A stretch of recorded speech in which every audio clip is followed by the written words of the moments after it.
Hello, and welcome to Covert Castaway. I'm Holly. Je suis Stéphane. Join us as we share what we learn and how we're making the transition to liveaboard cruising. Well, it's exciting. It's boat show season. Yeah, let's go to a boat show. Which is where we sort of fell in love with our boat. And so it brings back memories. There hasn't been some boat shows recently because of COVID. So it's cool that... I think we fell in love on the internet. No, that may be true. And then it was just a validation. We rationalized our going to the boat decision. show, you see it, and then you see it next to a smaller boat, and you're like, oh, yeah, no, that's better. Yeah, I mean, I think the first or second podcast after I did kind of the introductory one was called First Fall in Love with the Boat. I think that was the whole point of like, what are you going to build your financial plan about? So we've been thinking about this, what topic would be useful for people who are planning to go on boat shows. And don't fall in love with the boat. No, you have to fall in love with the boat because that makes it tangible. Yeah, exactly. And that's kind of what we want to. And by the way, we're not saying we're regretting our decision or anything like that. We're just like wanting to net it out on what we think you should be armed with if you're going to a boat show. Yeah, because what's been happening over the past 2 seasons, you're around people with different boats and different views on what they look for. Yeah. And then you're thinking about all these things. Yeah. And we never had really that opportunity. Yeah. I mean, we'll go to boat Well, it was show, our first boat we bought. Yeah, we would look at the internet, but we're in the middle of this. So we're trying to share some of the things that we've been able to talk about with other people on different boats. So the one thing I think that you have to really come to terms with, especially if you're a sailing couple, is the trade-offs between comfort and performance. You have to know where you are on that spectrum. And so that's really what we want to talk about today, and the simplest way to think about it is, are you thinking about the boat as a home, or are you thinking about the boat as a sailboat? And we're going to kind of go through some role playing here. I'm going to take the position of, I'm looking at it as a home. Sailing's nice when we can do it, but it's really for the purpose of travel and for us to have a place to stay when we go around. And you're going to take it from the perspective of performance. We're also not going to discuss topics that have to do with table stakes, like is the boat safe or seaworthy? Is it high quality? Can you repair it? Kind of basic quality and safety things we're not going to talk about. We're just going to assume that that's table stakes for any boat you're looking at. And for the purpose of just illustrating some specific points, we wanted to give 2 examples. So we're obviously going to use our boat as an example because we know our boat. So we took a boat that would lean more on the performance side, just as a sake of comparison, that is about the same length. And once it's all said and done, pretty much around the same budget. There's, people can argue it's more expensive or less expensive or whatever. But so just for the sake of argument, we are comparing the Sona 47 with the Outremer 45, which is actually the same length as our boat. No, it's a 48-foot. 48-foot boat, so and 1 foot longer. It says Sona 47, but it's really a 46. Okay, so anyway, we're trying to just keep it real and give examples. Big disclaimer here is, this is a wide spectrum, so where you land on this spectrum is entirely up to you. But we wanted to have the debate so you are armed with having had this conversation at home before you go to a boat show or before you kind of start engaging with brokers, because it's really important, I think, for both people to be on the same page, wouldn't you say? Oh, yeah, it's essential. Yeah, because otherwise you're going to be like, maybe one person who wants more of a home is like let down, if you get more of a performance boat that's a little more austere, so I think these are the things to discuss. It's just like buying a home, a house. You have, it's a little easier. A house is a house, and as opposed to, I don't know, maybe it's different criteria too, but the couple needs to agree on which house in the end, and you have to compromise here and there. But sometimes it might not be good to compromise on certain criteria, exactly. like performance. So let's have this debate now. One other little disclaimer is we're like half a boat length from the shore. we're in this beautiful bay in Göcek. We've been here 3 days. We never want to leave. If you come to Turkey, just come here straight away. And there's tons of nooks and crannies and services and everything like that. But we do have a boat that's next to us that is been playing their music all day, which is awesome. But you might hear that in the background. And then also, Turkish music. Yeah, it's nice. And then we're kind of at what we call like rush hour, which is when all the boats kind of figure out where they want to tuck in for the night. So you might hear boats coming in and out too, as they try to figure out that there's no rocks for them to put their stern lines. So that's what's going on. Okay, so why don't we start with you talking about what you mean by performance, because I think people may have a certain thing in their mind about what that means. Yes. So stick with me.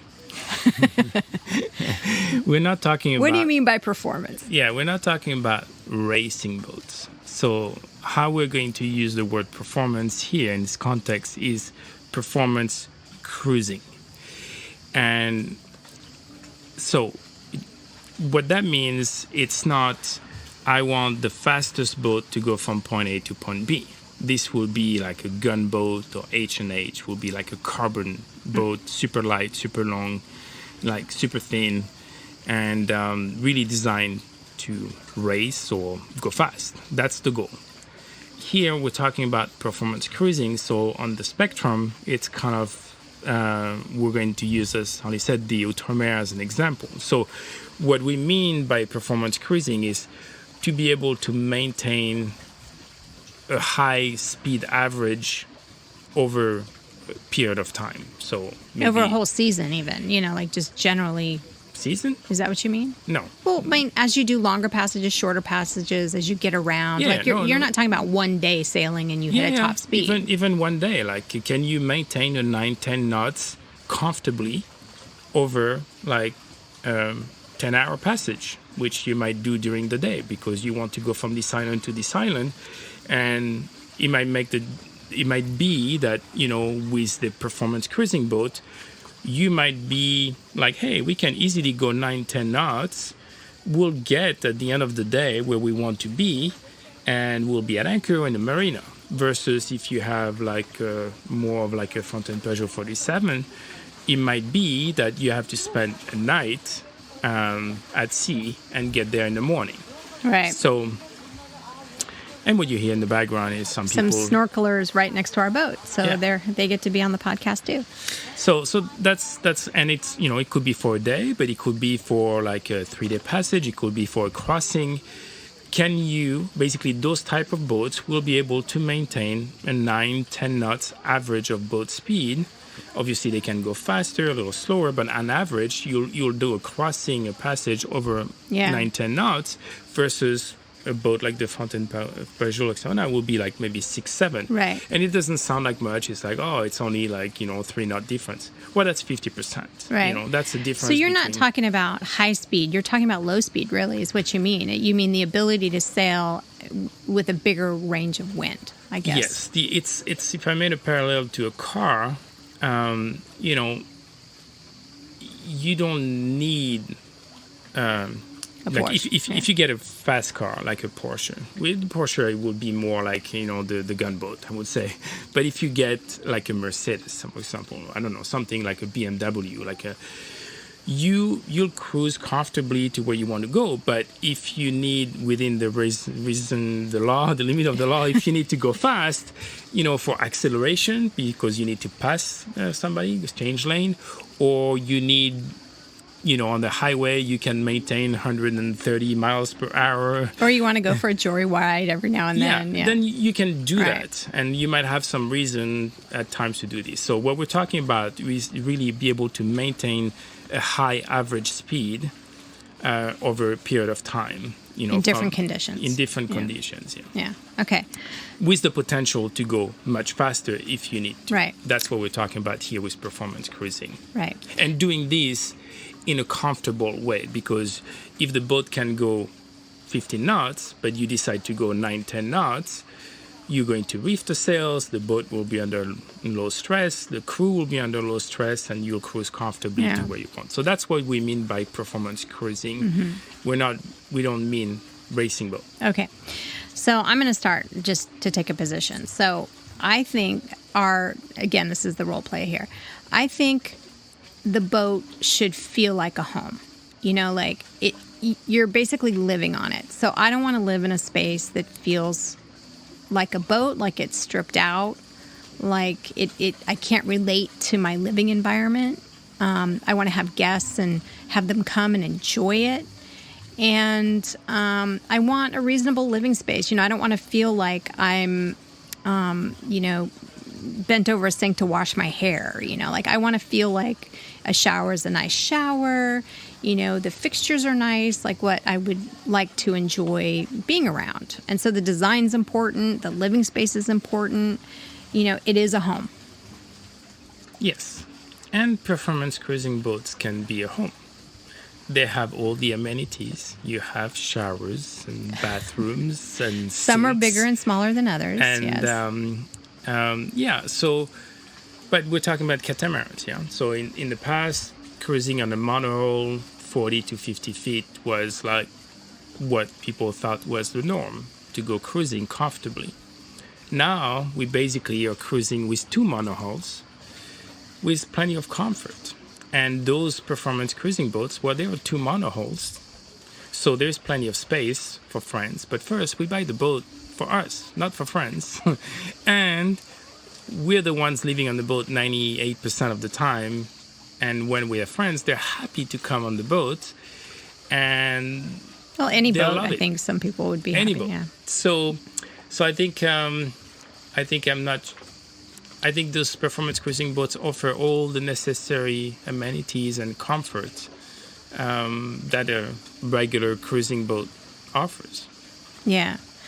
I think it just depends on the finishes of the boat, and, what's available, and things like creature comforts. So, for example, I would like a washing machine, and I would like a television, and I would like proper refrigeration and things to cook with and things like that. So, that's important. It should feel like a functioning home to me. And at least, when it comes to livability, preparing meals, sleeping, that sort of thing. Yeah.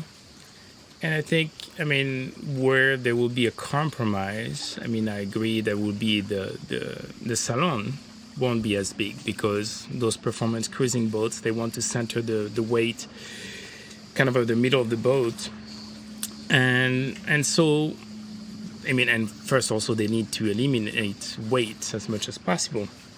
So there's the materials, there is the fabrication, but also, if you can build a salon that is smaller, or the hulls that are narrower, then obviously you save weight. So yes, you'll compromise on the livability of the salon. You might compromise on livability of the cockpit.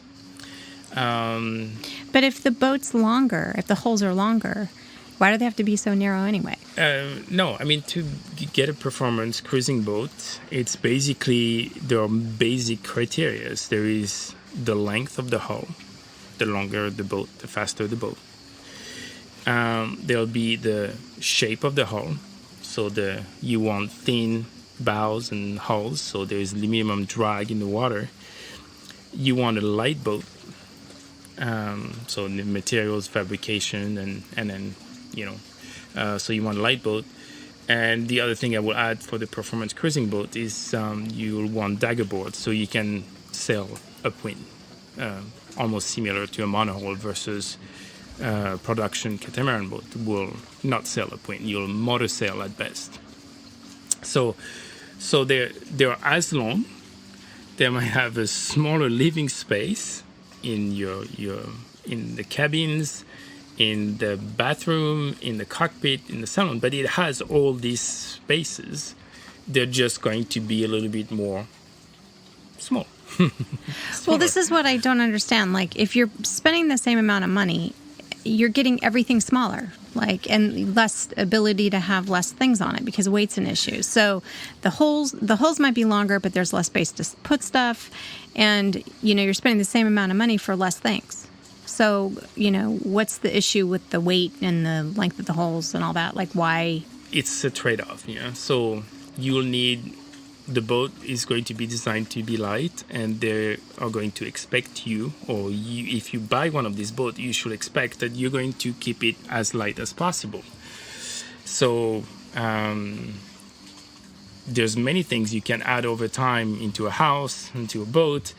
You're going to have to be thinking about it when you load it up the first time, and over time you're going to have to make sure that you keep only the things that are essential. Maybe you use like every day or almost every day, or stuff like this. So, but the trade-off, it's going to offer you a boat that can sail. So. But let's talk about the weight for a minute, because that's like a big deal. Like the weight of the boat has everything to do with the performance. Yes. Because it's physics, right? So let's talk about... Not everything, but that's once the boat is designed, any boat, they're going to design those boats with, if they are performance cruising boats, they're going to design it with narrow hulls. And they're going to, on their side, they'll do whatever they can to design a light boat, and then they'll give you examples. So if we're talking about an Ultramare 45, which is a 48-foot boat, the light displacement is 8.7 ton. So light displacement means out of the factory with nothing, none of your stuff on it or things you add later. That's what that means, right? Yeah, it has just the mainsail, the jib or genoa. It has the engine. It won't have any fuel. It won't have any water. So factory boat empty is basically what it means. Pretty much. Okay. Pretty much. If you add sails afterwards, if you add fuel, water, and you have your personal stuff, and you add options, that becomes part of the extra. So the Ultramare 45 is 8.7 tons out of the factory empty. And then they have... The heavy displacement is 11.1 tons. So basically, what they're saying is the boat is designed a certain way that you can add 2.4 tons of options, of personal stuff, whatever. And then we guarantee that the boat is going to maintain optimum performance because it's been designed this way. The boat will sink to a certain point. And it will still be... You mean lower in the water, not sink. Yeah, not sink. Yeah, lower in the water. It will still be performing at a certain rate. Mm-hmm. If you add another ton, then the boat is definitely still going to sail. It's just diminishing returns. That's not the boat that you set out to purchase at that point. And then you're going to, why spend the money? And then you're going to be disappointed. So that's 2.4 tons. And people might be thinking whoa, that's a lot of Sounds weight. Like a lot of weight. Yeah. But once you add options and all the stuff that, the code zero. Whatever, the sails, the rigging, then it adds up pretty quickly. So you need to be aware of that. Just to give for comparison purposes, a Sauna 47, the light displacement is 14 tons. And which is almost twice what the Ultramare 45 is. Yeah, 14.7 tons, yeah. Mm-hmm.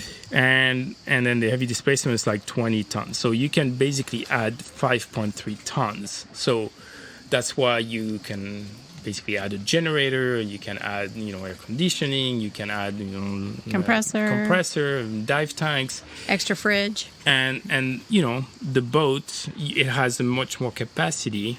That's over twice as much, right? Basically, yeah. Yeah, 5.3 tons on the Sauna versus 2.4 tons on the 45. Now, it doesn't mean because you got a front-end Peugeot 47, you can load 5 tons on it.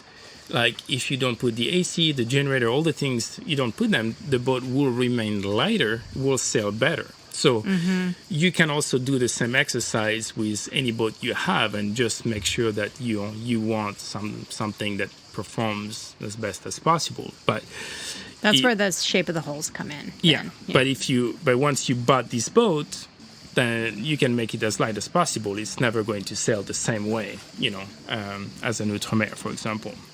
And we're talking about weight, and then there's the distribution of weight. There are many other criteria, but. So those are the dilemmas. Right.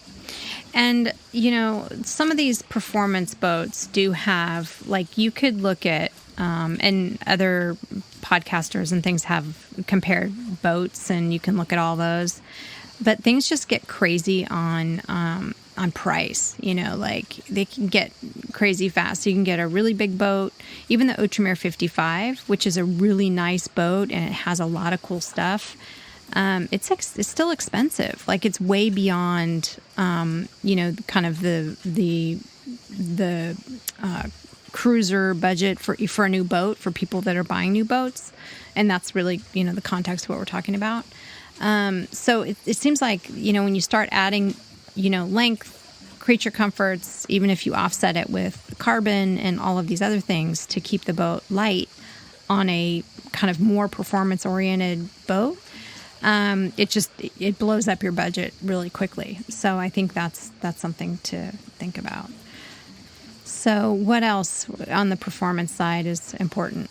So basically, like, you're buying a sailboat, not a home, not a motor yacht.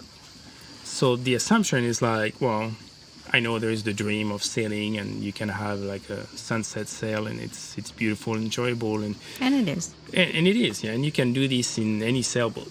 But basically, the reason I'm pushing for performance cruising is I want to be able to sail, and what I mean by this. Because as long as you have a mast and sails, you can sail anything.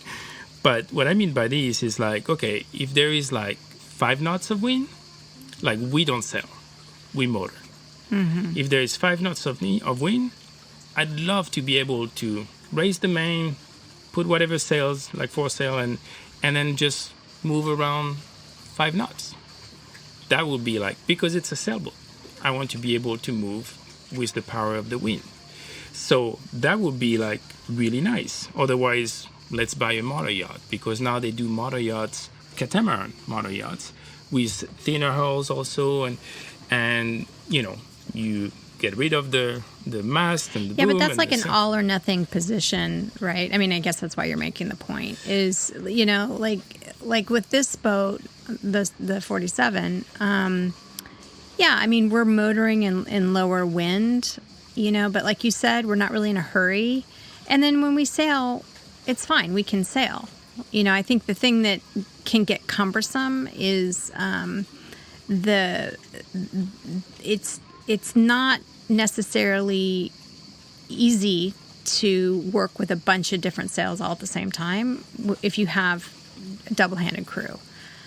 So, you have to kind of it just takes a little bit longer to put things up and down and this and that.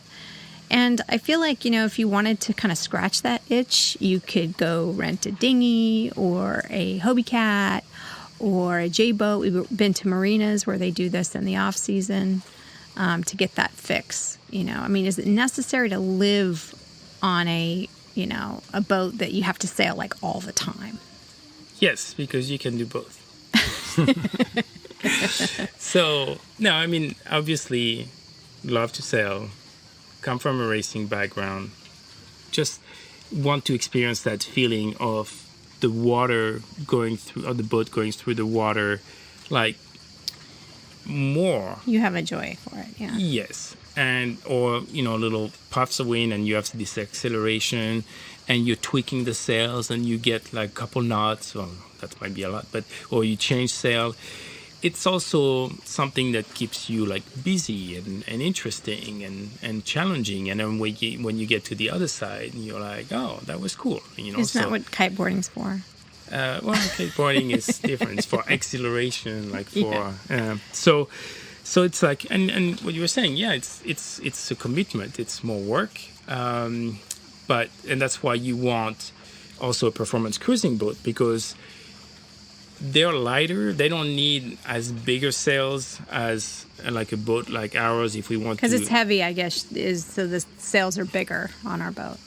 If you want to be able to move the boat, you want bigger sails. If those boats, they might have big sails to go fast, but you can also have like lighter sails, and they're not as maybe heavy, like the Maine or the Genoa or something, you know, because they don't need to be that big in some cases, or you can reef them. And you need to set up the boat in a way that it's easy to sail. So and it handles all that power. I mean, it's pretty, like when it's windy and we have full sails, it's like, whoa, there's a lot could go wrong quickly. Yeah, you need to know what you're doing and be on top of it, but that's what it requires. Like when, you know, if we want our boat to be alive and go to like 7-8 knots, you need, you know, the bigger wind and the bigger sails, and that's what it is. You know? So, the other reason is you don't need to go fast, as I was explaining all the time, but you might need to go fast sometimes because you want it, because it's fun, but you might need to go fast because you don't want to spend another night at sea, and you know that last day of your passage, if you have good wind and you push the boat and you're like for the next 12 hours, you'll get to the marina, to your anchorage, and you have a good night's sleep. Or it might be that, you know, there is a weather system that is coming and you want to be able to then, you know, push your boat to maybe maintain not an average of 9-10 knots, but now an average of 12, 13 or 15 knots. And that's kind of a safety factor. That's for many reasons you might need to have that extra push. Yeah, but isn't that what engines are for? I mean, isn't that the whole point? So yeah, you can use your engine, but like if you use the engines, you're going to be cruising like maybe 8-9 knots.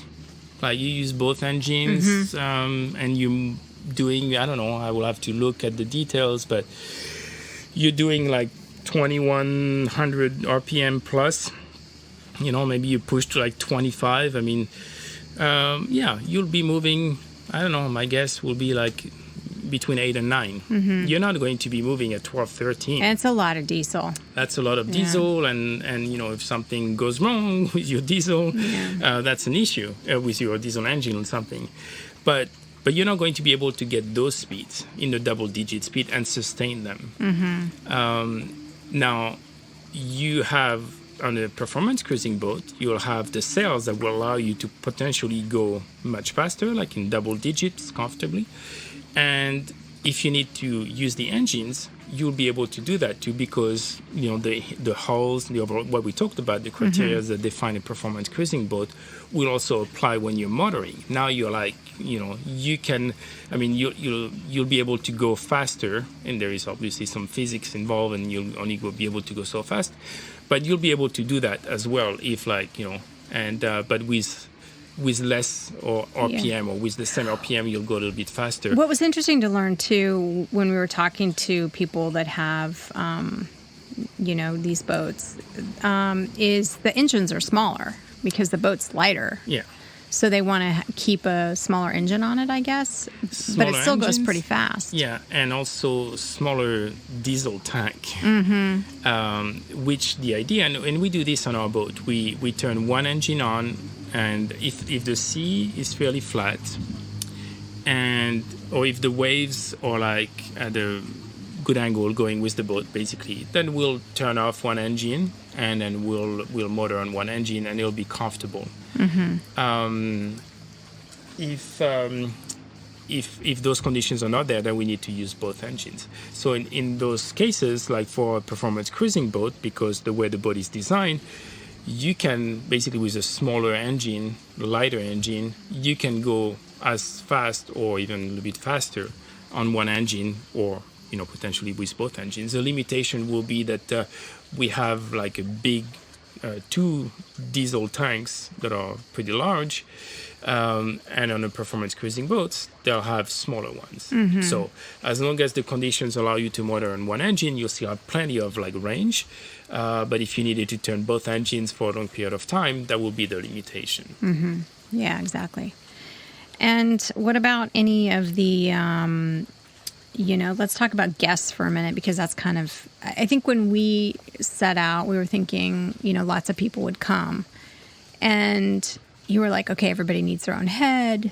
And that's not really been the case. I don't know that that's necessarily, I think back to your point, I think people would just be happy to visit us on a boat anyway, especially now that not a lot of people are traveling. They want to travel.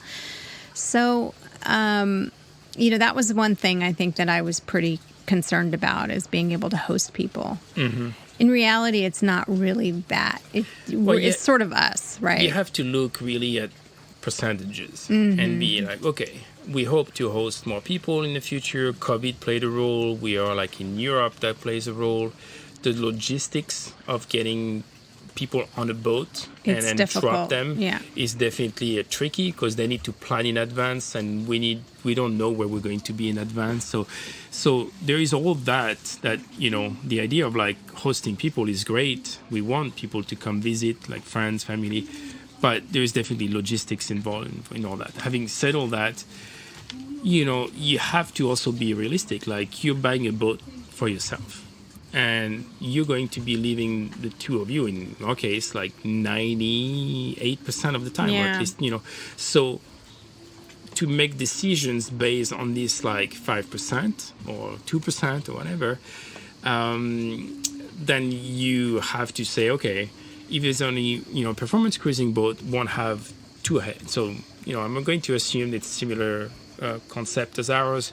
You have the owner's hull, so the whole hull for the owner, with bathroom and the cabin and the desk, whatever, storage and cabinets.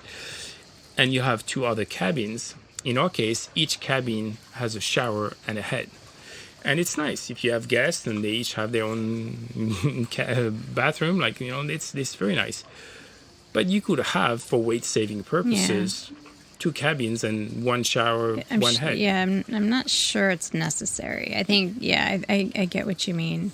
And I think that's what's interesting after living on a boat, for the time that we have, is really understanding what it is that's necessary and what it is that's nice to have. And sometimes it seems nice to have, but that's not actually how you live with it, I think that's one thing that we're learning. And as I'm talking about percentages, I can hear people thinking, well, you're at anchor 90+% of the time. So why? Yeah, why do you need to sail so much? Oh, I'm helping you. I'm giving you arguments. And that's true. That's a very valid point. But then I could say also, well, like, there are people with a little sailboat next to us. They're enjoying the same scenery. Tiny boat, and you can also travel with like a tiny, simple boat. So I think the arguments about safety, about the comfort of cruising in double-digit speeds, all these things remain valid. You might do it 5% of the time. Or it depends. Some people might do a sabbatical for a year, or they want to go around the world for 3 years. Then you're going to be moving more often. It's kind of like you have to go quicker in that case, right? If you have, 1 or 2 years and you want to do a circumnavigation, that's a lot of sailing circumnavigation, all at once. I would say, like, it's, or even you need 3 years. Or you do a 1 year sabbatical and something. But, so... But you're not sitting at anchor like we do for weeks on end. You're moving, right? And so people would say, like, well, same thing for the type of cruising we do. Like, you don't need a performance cruising boat. But I think the arguments that I laid out are still valid. There is, you might not need it. Like, obviously, when you're at anchor, and you might say, oh, I'd love to have a bigger cockpit or bigger salon, but you will have basically all the same stuff. The things that you will not have is, you might buy 2 standard paddle boards, and you might buy like a dinghy with a 20 horsepower engine. We met people that have kayaks, 2 kayaks. And so if you're going to use those every day, and that's important for you, and you don't want to compromise, then either you buy performance cruising boat, but it's bigger. And then you can then you can load more stuff on it. Budget no option, but if not, then yes, so, and that's why I think it's a very complex topic. That doesn't come. You cannot come to the conclusion of this by just Seeing at a boat. specs, Yeah. just by looking at specs on the internet, or by just going to a boat show. Because when you're looking at when you're going to a boat show, the boat show gives you the home argument, like the space, the comfort. It doesn't give you, I mean, the sales guy, the broker, whatever, might give you the sales speech for like the performance of the boat. But and there are weird things, like the boats that they show at the boat shows are specifically to leave that impression with you. It's not to say that, they do it nefariously. It's just, it's like they put their best foot forward. And there are things that you would never know if you weren't on the boat, like where a handrail is, like why it's weird that it's here and not there, or, working, like just the way you go through the boat and where you stub your toes and where you, wish you would have had this over here instead of that over there. These aren't things, you have to kind of force yourself to look at it in terms of, the practicality of how you would live on the boat, which isn't always, kind of taking a pass or two through a boat at a boat show. You can't really get a full feeling for. No. You have to really go beyond the website, looking at the specs. You have to go beyond the boat show. Yeah. You really have to kind of, as a couple, to go talk to cruisers, like contact people like us. We were lucky we got to do that with the owners group.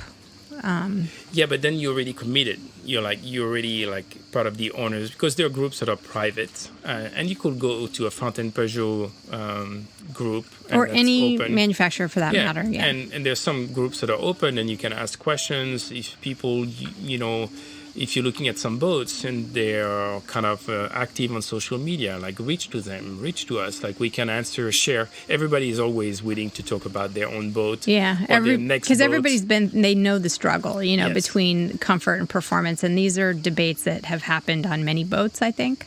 Yeah, and this is a topic on our boat also, because we meet other cruisers and they have different boats, different needs, different requirements, and we learn and then we question ourselves. And so you really have to go onto these social groups, you contact people, go on docks, go to marinas and find people. Yeah, we've done that, just chatting with people. Yeah, just to find similar boats and be like, tell me what you love and three and things what you love, hate. 3 things you hate. That's a common question. Go for find us, those owners, so do and then charter yourself the boat and then go through this process as a couple, because it's a complex topic. Yeah, and you're going to be able to have to come up to that conclusion to what is the right boat for you, what you think the right boat is for you together, and hopefully you'll think that's the right boat. Yeah, I definitely think that this is a kind of a conversation. It's not a one-time conversation either. It's like,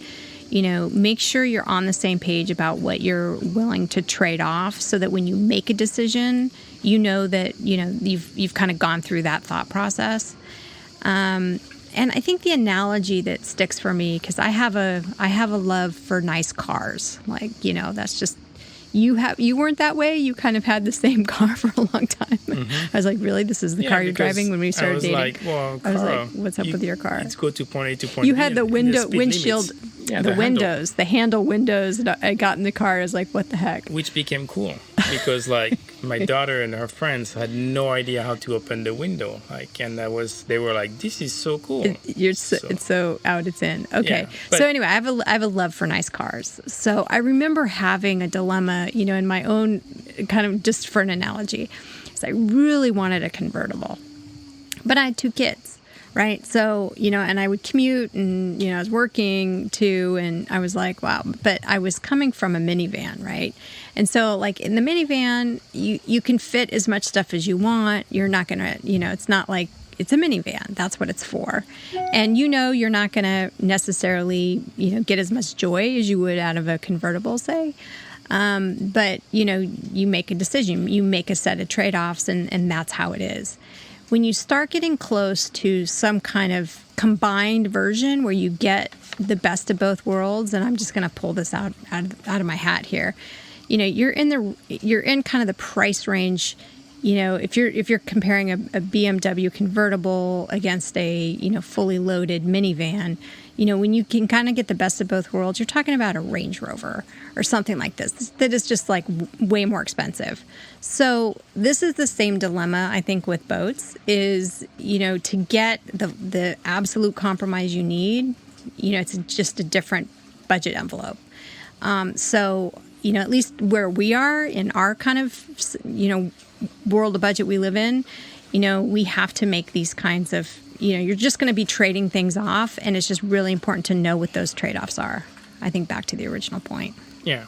And to remember the best boat is the boat you have. Yeah. Before, and we've heard this from people who've been in this business for a long time, before people would buy a small boat and then a bigger boat or like a fast boat, and they will go and then they will buy maybe like it's their 7th or 8th boat. So they really are like expert kind of like into what they want right. and what they tried. But nowadays it's more, I quit my job, I sell my house, I buy my dream boat, and I'm going to be living for on some a boat. people. No, I mean, I generalize. Yeah, it's like, so it's, when you go to a boat show, you can sell the space, comfort.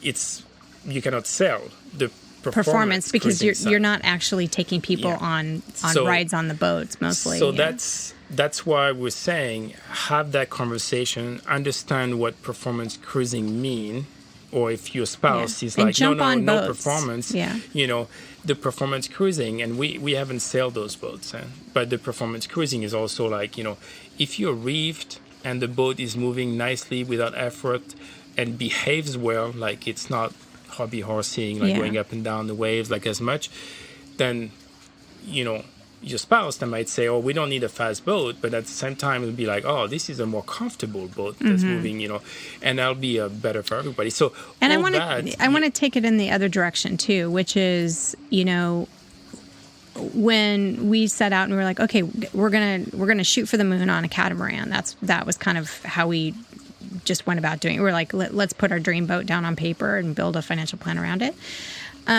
There's also the option to go the other direction. It may be that you decide, you actually would enjoy sailing a monohull better and use monohull that's already gone around the world once or twice, that has everything on it. So you don't have to deal with, putting everything on it. You just have to deal with maintaining it and the initial refit.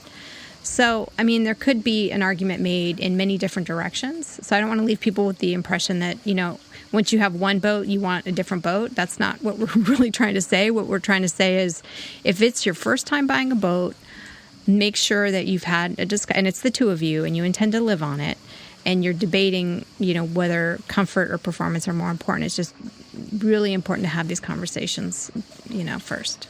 Yeah, to understand the concepts and then there's no other way than to experience it. Yeah. So charter one of those boats. Contact those owners. I mean, I don't know of any charter company that offers like an Outremer though, or some of these other boats, a gunboat. No, that's not happening. No, we're not talking gunboat, but Outremer, it might be difficult. So, but try to talk to the broker and find a way owners. to do or owners. Yeah, contact people, but you need to experience the performance cruising side, so then you can find where on the spectrum we are and what are you willing to compromise. But you need to have the experience of both as a couple to be able to eventually come up to what the right boat is. So that's our advice for today, and probably a common theme throughout our podcast is, just talking it through with your spouse, really kind of thinking through ahead of time, putting on paper kind of a list of pros and cons. And rank them. Yeah, and debate it at home, and kind of make sure you get as much information as you can. I said this before, but I'll say it again. People who have boats, everybody we've met are, it's like the door's wide open. People want to talk about it and want to share what they like and don't like, would be more than happy to give you a ride on their boat. The whole community's been amazing. So good. So if you are interested and you have any follow-up questions, make sure to drop us a note on sailyowen@gmail.com. or leave us a comment or share the podcast with someone that you think needs to hear it. Fair winds for now. Bon. Thank you for listening. If you like this podcast, please subscribe, like, or share with another covert castaway. Fair winds for now.